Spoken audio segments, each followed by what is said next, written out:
Good morning, ladies and gentlemen, friends and colleagues, and welcome to the Caristo Diagnostics Symposium, which we've entitled Comprehensive Cardiovascular Risk Prediction, Quantifying Coronary Inflammation with the CaRi-Heart FAI-Score. My name is Stefan Neubauer. I'm from the Division of Cardiovascular Medicine in Oxford, and I'm also one of the founders and Chief Translational Officer for Caristo. We have a fantastic symposium for you this morning with two outstanding speakers. The first needs no introduction, Professor Ron Blankstein, MSCCT past president. He's based at Brigham and Women's Hospital in Boston, and he will talk about inflammation, coronary disease, and CaRi-Heart FAI-Score technology, new insights from recent landmark studies. And then the second speaker is Dr. Martin Laser from Parcside Clinic in Nuremberg in Germany. And Martin has what is probably the largest experience of using CaRi-Heart in actual clinical practice. And so his talk will be entitled Real-World Impact of CaRi-Heart FAI-Score Technology on Patient Management. And then at the end, we'll have question and answers opportunity, so please come up to the microphone and then we'll have that session. So without any further ado, I'm introducing Ron for his first talk. Thank you.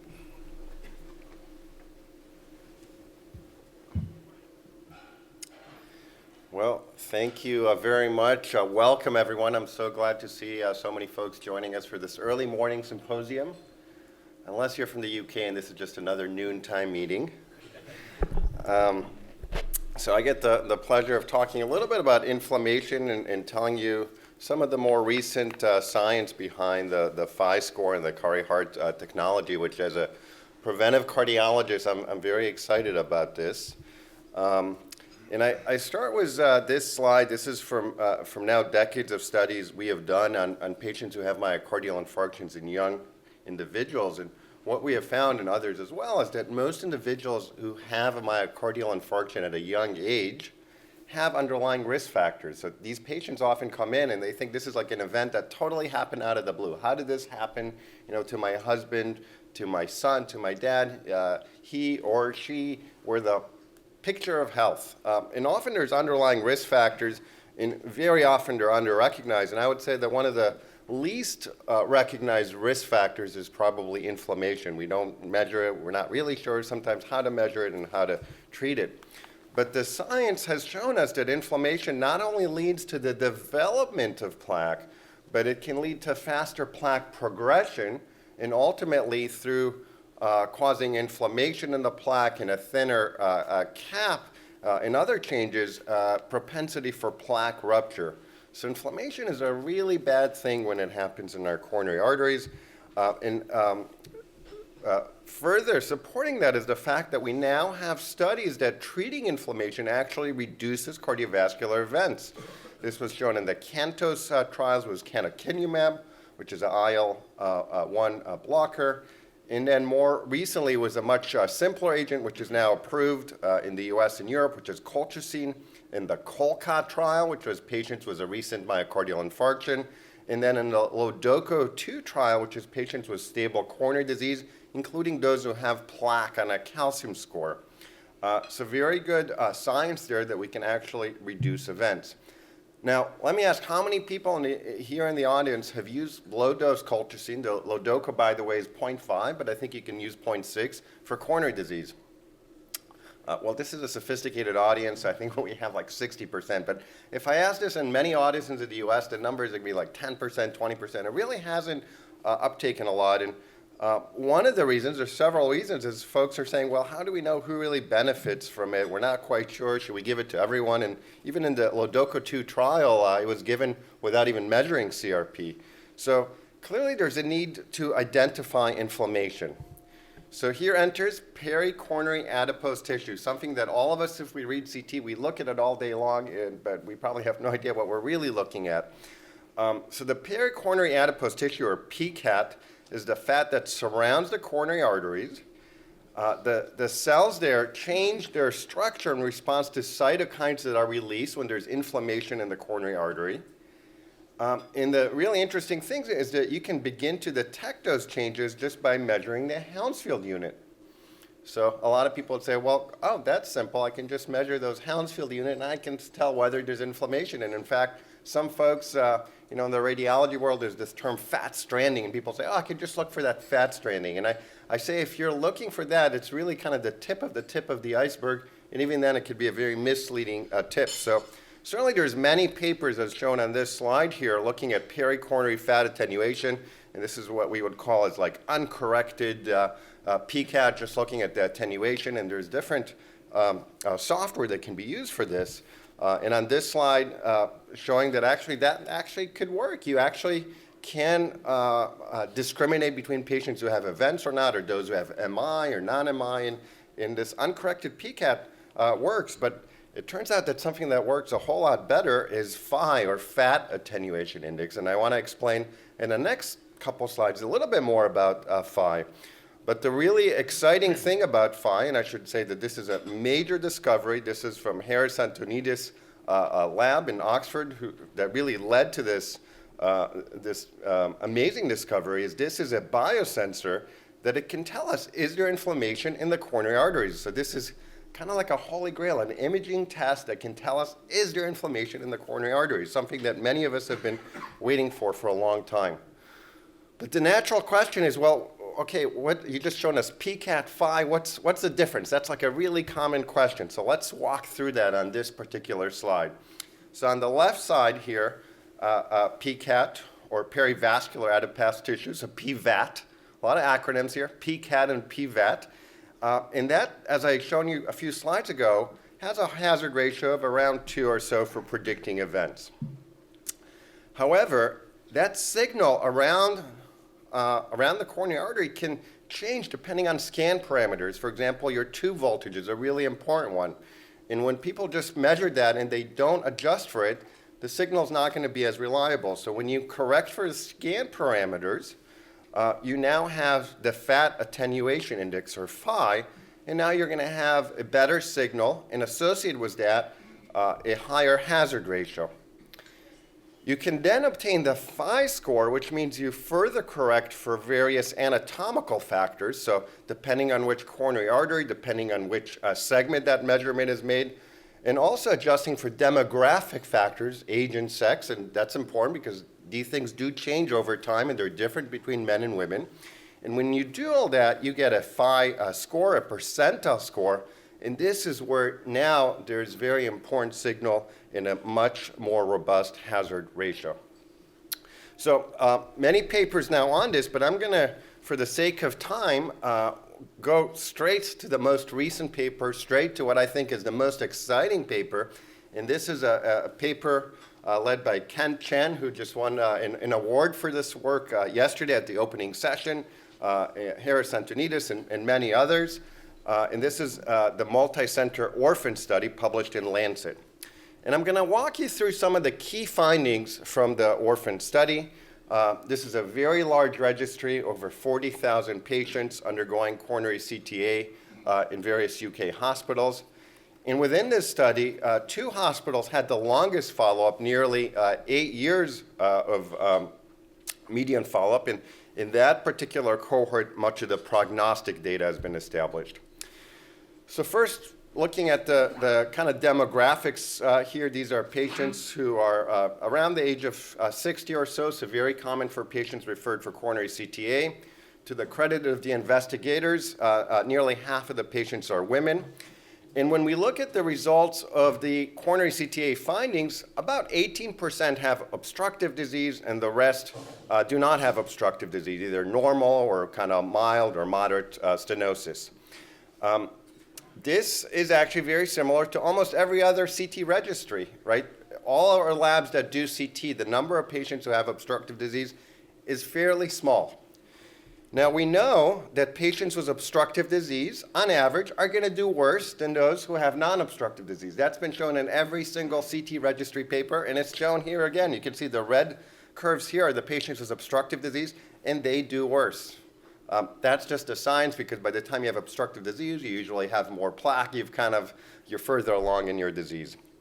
However, what's very interesting is if we look at the actual number of events in patients with obstructive and non-obstructive, and they're shown on the top right of the slide, but the key finding here is that there are twice as many events, numerically speaking, in patients who do not have obstructive disease.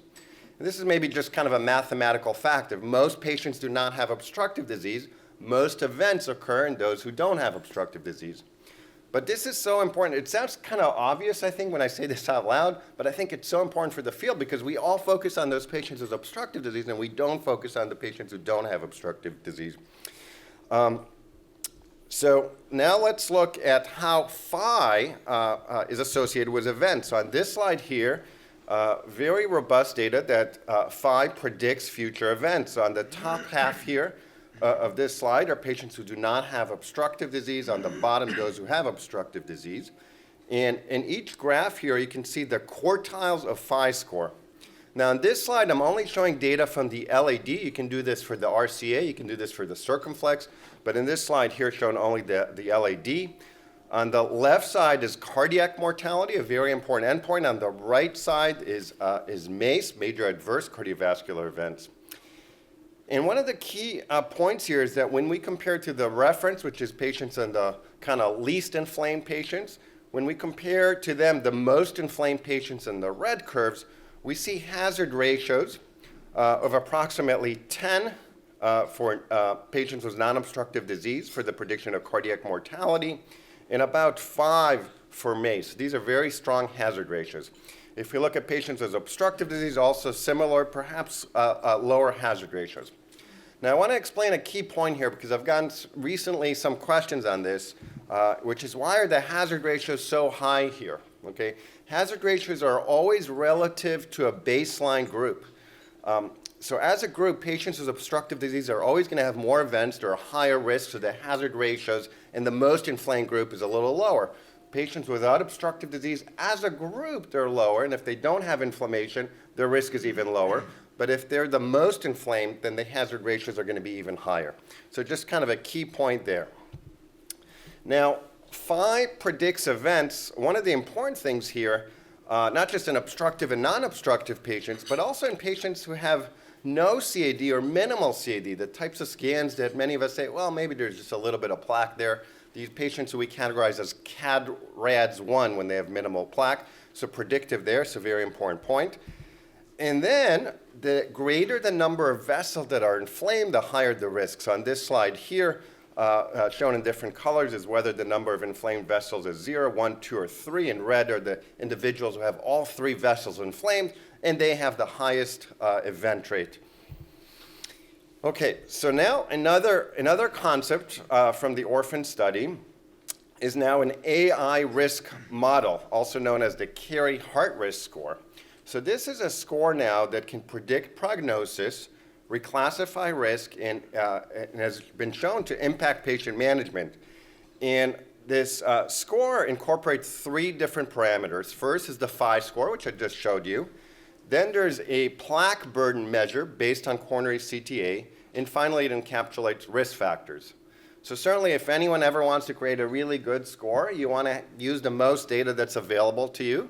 I think that's just a simple matter of predicting risk is used more inputs. And this uses kind of all the relevant inputs, showing us that if we combine FAI with the amount of plaque with patient risk factors, we can have very robust risk prediction. On the left side, showing that this score can accurately predict risk. So 3 buckets of risk here, the low to medium, high, and very high shown in the green, orange, and red bars. And you can see 2 bars here. One of them is the predicted risk and the observed risk. This is important because when we use the term prediction, we actually have to show that this performs not just in the model where this was derived, but also where this is validated. So you can see that these curves overmatch or overlie each other, meaning that this is very accurate prediction. Importantly, when this was kind of added to standard of care measurement and reclassified risk, where 30% of patients were reclassified to a higher risk category, so they're treated more aggressively, and 10% to a low risk category. In a subset of patients, there was also a study done to see whether this information changes patient management. So specifically, when the CaRi-Heart risk score was provided to clinicians, they first had to record what changes in management they wanted to do. This information was provided, and they had to, again, record how would this change patient management. And in nearly 50% of patients, this changed patient management, typically by either starting or intensifying statins, or perhaps other adding other agents such as colchicine or other therapies, perhaps aspirin in some of the patients. The other interesting thing now, going back to FAI, that I think is very exciting is it can help us track changes in inflammation in response to treatment. So this is a very common question. Can you use this to follow response to therapy?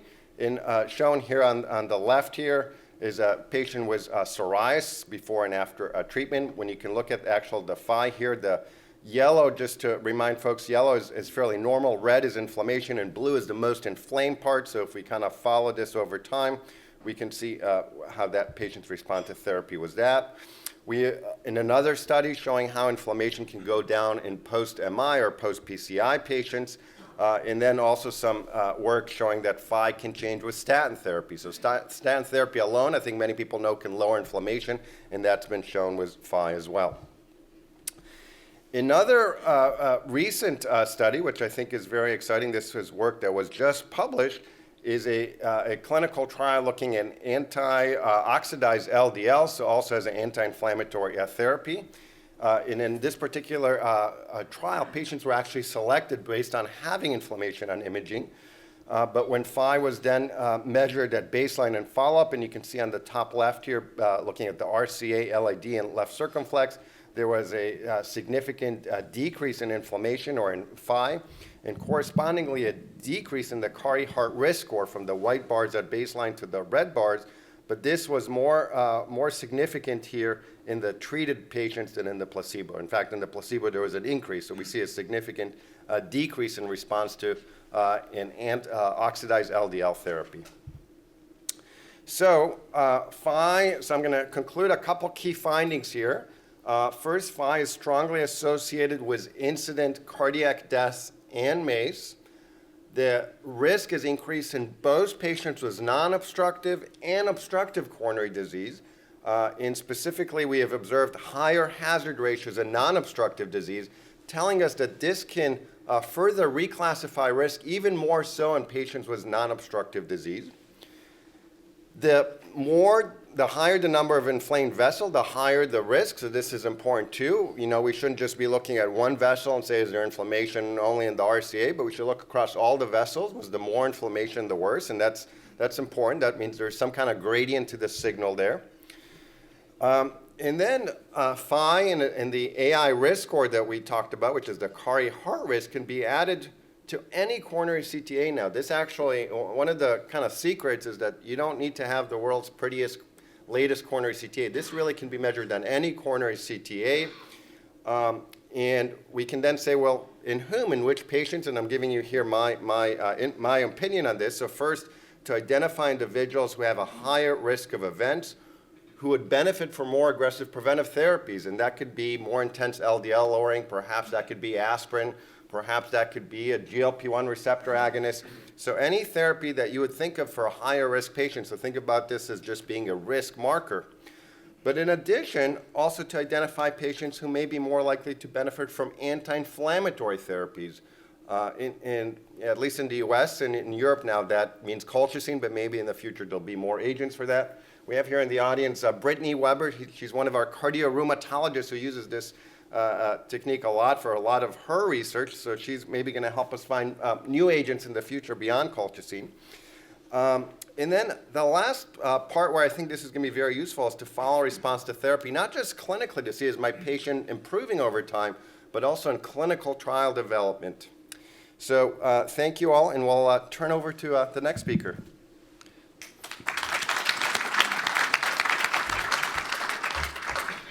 Thank you very much, Ron, for a fantastic presentation, really very clear. And we now move on to the second speaker, Dr. Martin Laser from Nuremberg.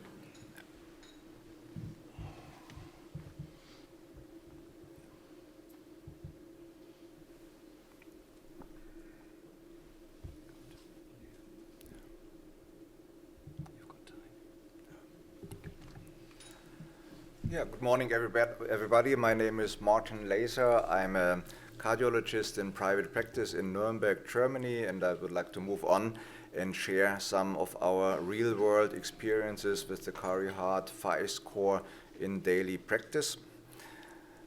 these are my disclosures. Before we start with some cases, I would like to give you some technical background. We are working with a Canon Aquilion 1 Genesis 320 slices scanner, 16 centimeter volume detector, and we are doing this since end of 2018. So far we have about 4,500 CCTAs and CACs, and 2020 we added the FAI-scores from Caristo to our exams to give the patients a little bit more information about their actual risk. Also some personal background information. That's actually why I'm here.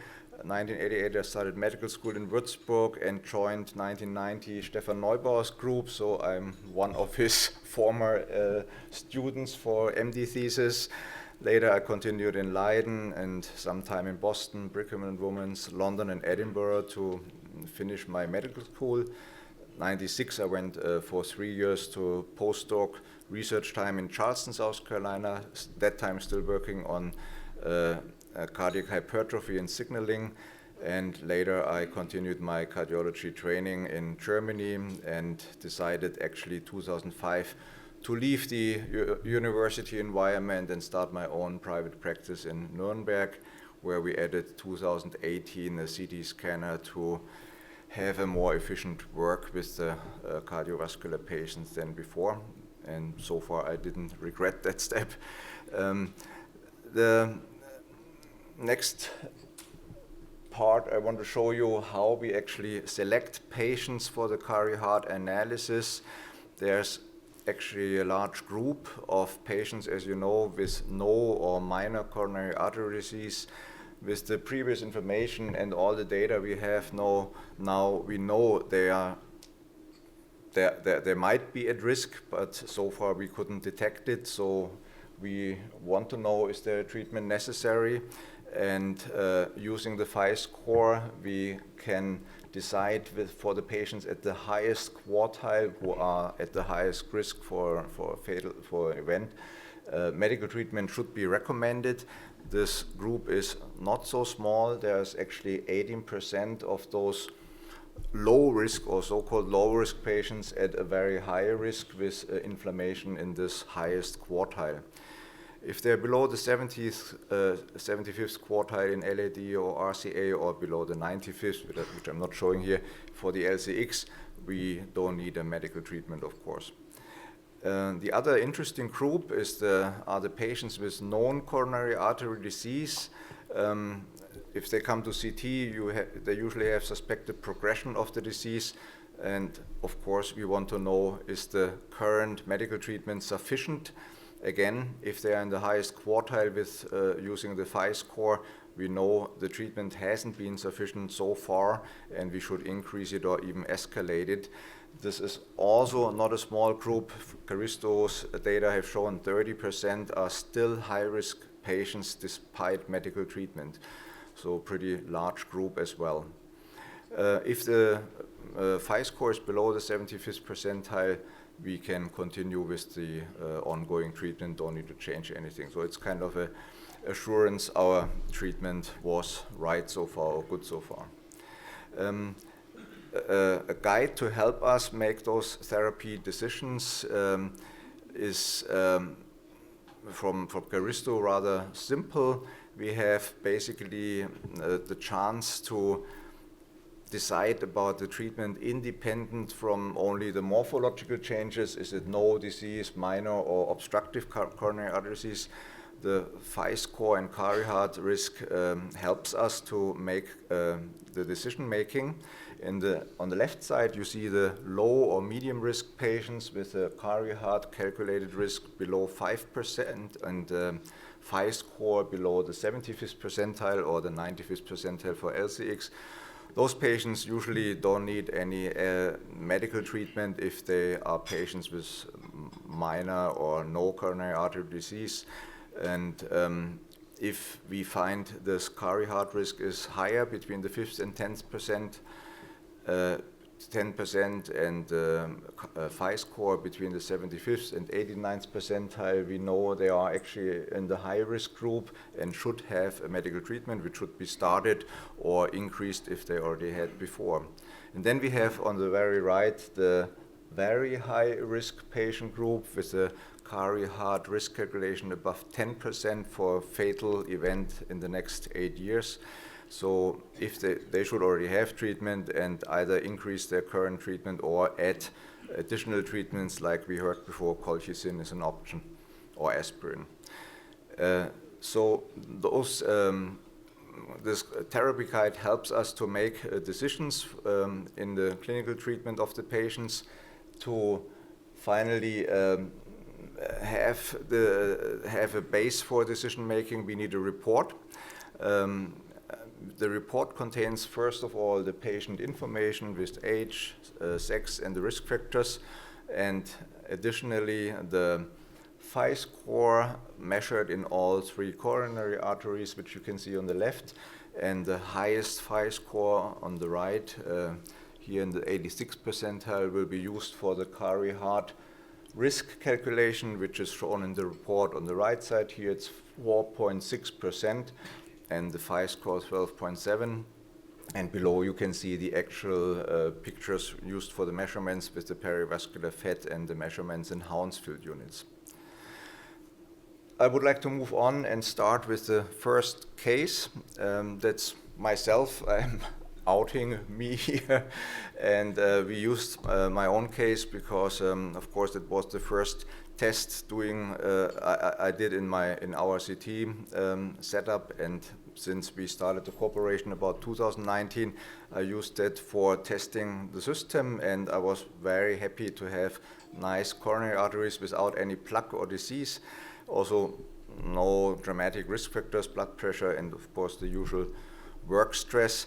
And shockingly, when I got the report back from Oxford, I had an elevated CaRi-Heart risk at 4.1% and an elevated FAI-Score in the RCA at the 82nd percentile. So something I definitely didn't expect. And with that result, I decided, okay, let's follow the therapy guide and start a statin treatment, lowered my LDL, which was about 140 before, to below 70, and redid the CTA about 1.5 years later, and FAI-Score went down to the 12th percentile and the CaRi-Heart risk down to 1.6%, which is about the normal risk one should have at that age. So it's very unexpected, but also for me very motivating to offer this technique to all the patients who might have a similar problem or constellation and are not aware of that. And so far we couldn't measure it. The next case is a 52-year-old male. He actually has no classical risk factors, but a lot of chronic stress. He works as a bailiff. I guess it's a very stressful job. And we examined him. He had some chest pain, coronary arteries looked fine, no coronary heart disease, and decided, okay, stress might be some important factor, so let's do the FAI-Score, and he had a very significant inflammation in the RCA at the 85th percentile and an increased CaRi-Heart risk up to 2.1%. So we decided to put him on statin treatment, lowered the LDL below 55, and also offered him a stress management to change his high stress level. The next case is a 67-year-old patient, a male patient, a smoker for a long time, 35 PEC years. He also came with chest pain, and we were sure we would find something, but no coronary heart disease, everything normal, no other risk factors except smoking, so we were sure have to do the FAI-Score, and we did it and found inflammation in all 3 arteries, the highest in the LAD, and the calculated risk, if you look at that, is 11.6%. That includes, of course, the smoking and the inflammation in all 3 vessels. So he is not a high risk, he's a very high risk patient. so needed to put him on statin treatment, and of course strongly recommend him to quit smoking. And we are looking to re-examine him end of this year to see whether the treatment worked and whether he quit smoking. The next case is a 58-year-old lady, a business lady, a lot of risk factors, also smoker, half a pack per day, blood pressure elevated, 4 drugs for the blood pressure treatment, cholesterol, and also BMI a little bit too high. We calculated the ESG score, which is the risk for fatal event in the next 10 years, so very high risk with 5%, and we were very sure she came because of some dyspnea. We were very sure to find something, but coronary arteries looked completely normal, no calcification, no plaques, nothing, no coronary artery disease. So next step was, of course, what we would want to see now. Does she have inflammation? We were pretty sure, but surprisingly, nothing. No inflammation in any of the arteries, very low percentiles. That was kind of, again, unexpected, but in a good way for her. She was very happy about that result. The calculated CaRi-Heart risk was 1.4%, like 3 times lower than the theoretical ESC score risk. So we didn't recommend any extra medical treatment. She was so happy about that, just recommended lifestyle changes, and maybe she will even do that, being so motivated with that good result she had. Next case is a 64-year-old male, a low-risk patient, but with a family history of myocardial infarction, some chest pain, so he was worried now his time has come for some cardiac event. Otherwise, no other risk factors. We did calcium scoring first and were surprised he had a very low calcium score of 11 with a minor plaque, 10 to 20% in the LAD, and also recommended him to do the FAI-Score and found no inflammation in the LAD, but looking at the other vessels, RCA completely normal, but strong inflammation. The FAI-Score was at the 91st percentile and the calculated CaRi-Heart risk at 7.5%. So this low-risk patient is also suddenly a high-risk patient, and we had to start, of course, statin treatment and are expecting him to be re-examined next year. And the next case is a patient with already known coronary artery disease. He has a moderate stenosis in the first diagonal branch. FFRCT was normal. We did that in his case. Otherwise, we are not using it too often. And you wanted to see, is our treatment sufficient? LDL was at 53, so very good. Surprisingly, the FAI-Score was elevated, the LAD at the 83rd percentile, and the CaRi-Heart risk 18.2%. That's really very high, despite this ongoing treatment and the LDL in the target range. So we decided this is a case for colchicine treatment, so we started 0.5 milligram colchicine treatment per day, and are also expecting him next end of this year for re-examination to see whether this colchicine treatment worked in his case. The last case is a 53-year-old male with a metabolic syndrome and had a CTA 2021. That time we put him on rosuvastatin. LAD had a mild stenosis, 30 to 40%. And interestingly, again, FAI-Score was elevated in the RCA 84th percentile and the CaRi-Heart risk score at 8.6%. So treatment was not sufficient. We decided to go for the LDL, lowered it with additional treatment of added acetamide, and also lowered his weight a little bit with more sports, and re-examined him 2024. LDL was down to 41.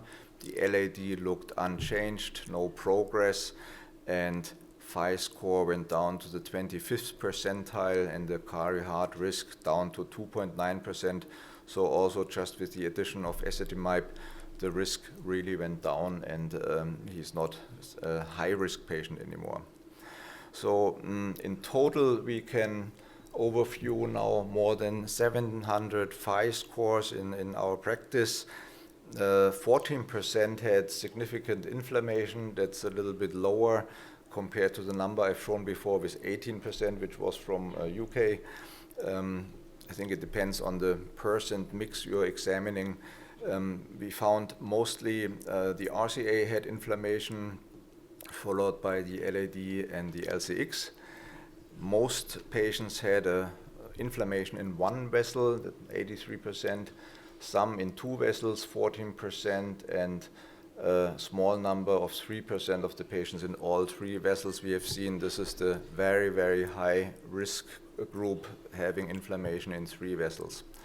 The risk factors for all of them were mostly cholesterol and hypertension, 9% smokers and only 4% diabetics.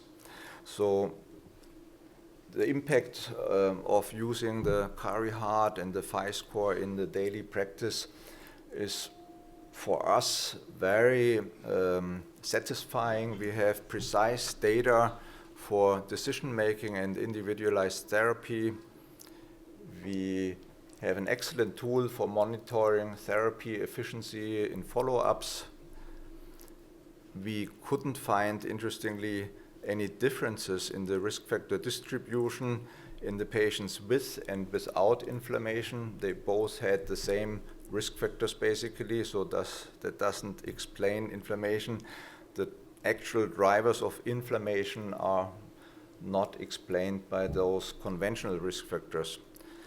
The practical aspects doing this in the daily practice using the CaRi-Heart, first of all, it's not a completely self-explaining test. Most people have never heard of it, so you need to take some time. We have seminars for GPs, or newspaper helps from time to time, and people get interested and informed. We also use a medical sales rep to visit the GPs in their practices, update them, explain the new technology, and that helps also getting the patients referred. Reimbursement is possible in Germany through the private insurances. The public health insurance are interested, a few of them already, but that hasn't been decided yet. And most patients actually do require or do request the test once they understand it and know the additional information to get and the additional safety to get from that test. So it is worth taking a little bit time and explain it to the people, same like we do with the GPs. We invite them to the clinic and give them seminars and let them test everything. So then once people understand, they're happy to use it. Thank you.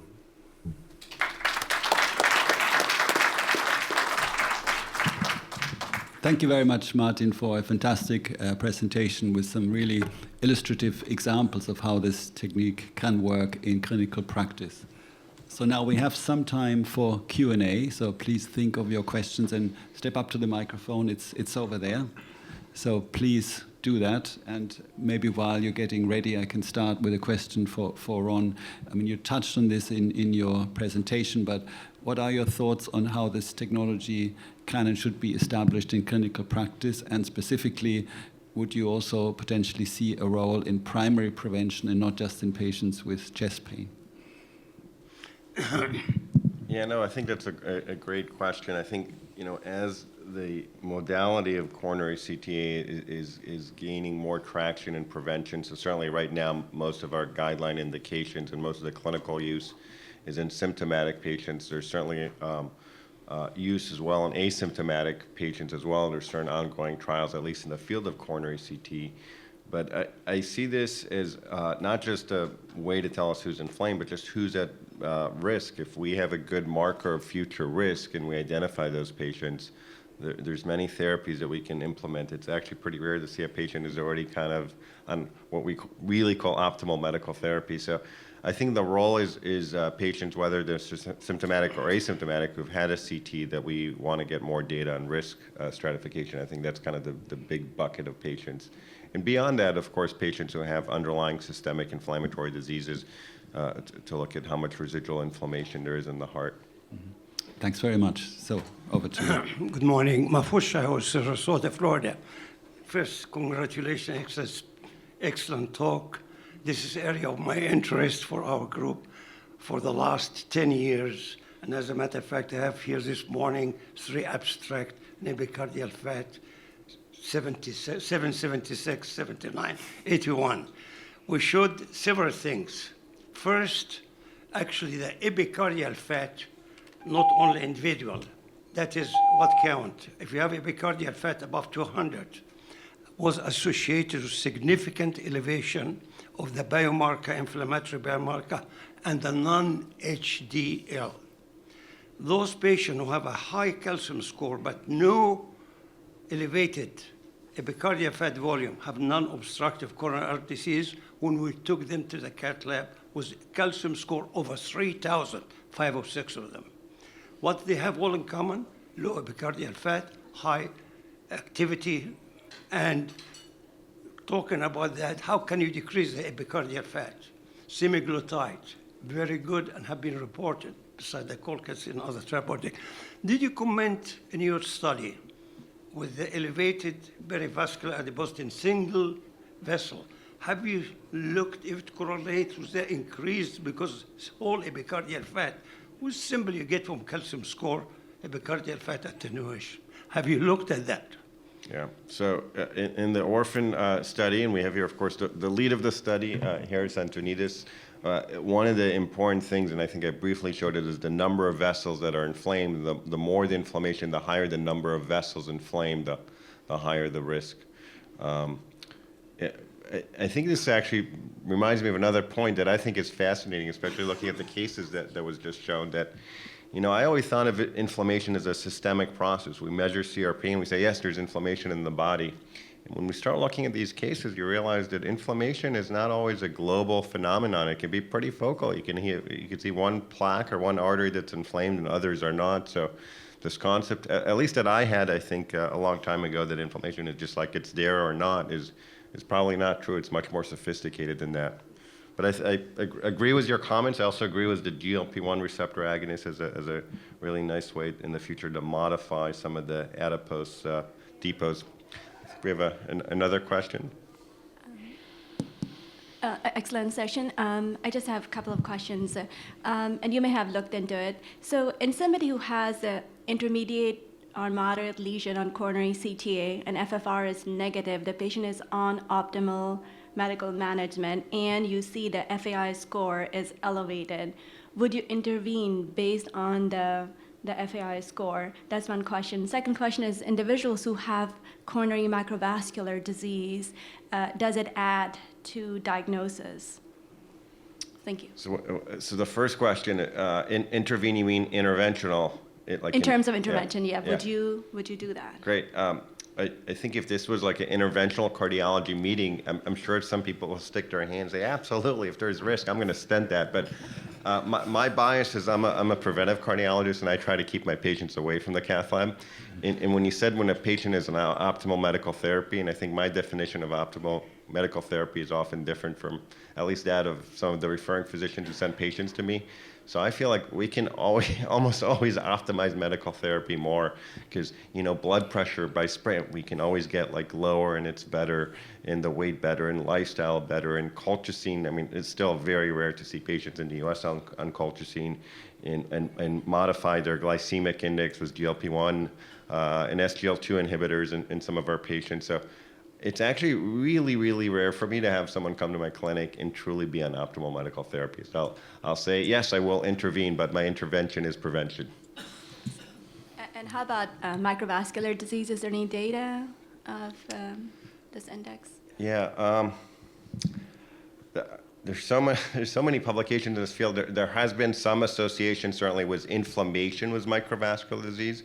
So certainly the association exists that patients who have more inflammation may have more microvascular disease, but ultimately, I think the treatment ends up being similar. It's a lot of the other therapies that we talk about. We still don't have kind of unique treatments for that, but I think it is an important concept that inflammation certainly is a driver that contributes to microvascular disease.